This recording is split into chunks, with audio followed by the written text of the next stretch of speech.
ইমাম ও মুয়াজ্জিনকে কোনো সরকারি বেতন দেওয়া হবে কি? যদি দেওয়া হয় তাহলে তা কি নেওয়া জায়েজ হবে? প্রিয় ভাইরা, প্রথম কথা হচ্ছে ইমাম ও মুয়াজ্জিনকে সরকারি বেতন দিবে কি দিবে না এটা সম্পর্কে তো আমার জানা নাই। যদি সরকারি বেতন বা সরকারের ফান্ড থেকে কোনো ইমাম ও মুয়াজ্জিনের জন্য বেতন দেওয়া হয় তাহলে নেওয়া তো 100% তার জন্য জায়েজ হবে।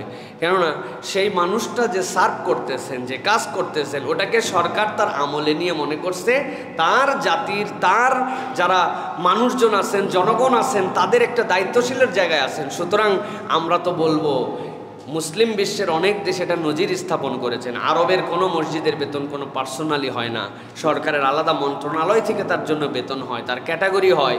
যেই মানুষ সরকারকে সার্ভ করেন, সার্ভ করার পরে 35-40 বছর পরে রিটায়ারমেন্টে গেলে তার ফ্যাসিলিটিস পান, কিন্তু 50 বছর ইমামতি করার পরে যেদিন উনি আর আজান দিতে পারেন না, যেদিন উনার কেরা তার জনগণের পছন্দ হয় না, ওদিন তাকে সরে যেতে হয়, এরপরের থেকে তার মানবেতর জীবন শুরু হয়।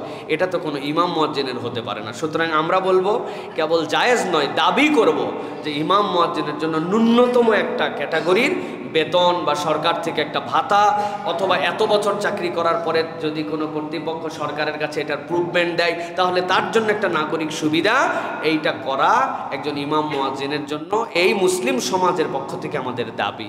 সুতরাং জায়েজ না জায়েজ তো অনেক দূরে, আমরা বলতে চাই এটা হোক, এবং ইমাম মুয়াজ্জিনের জন্য এটা হলে আমরা সরকারকে সাধুবাদ জানাবো এবং আমরা এর জন্য দাবি জানাচ্ছি আপনাদের।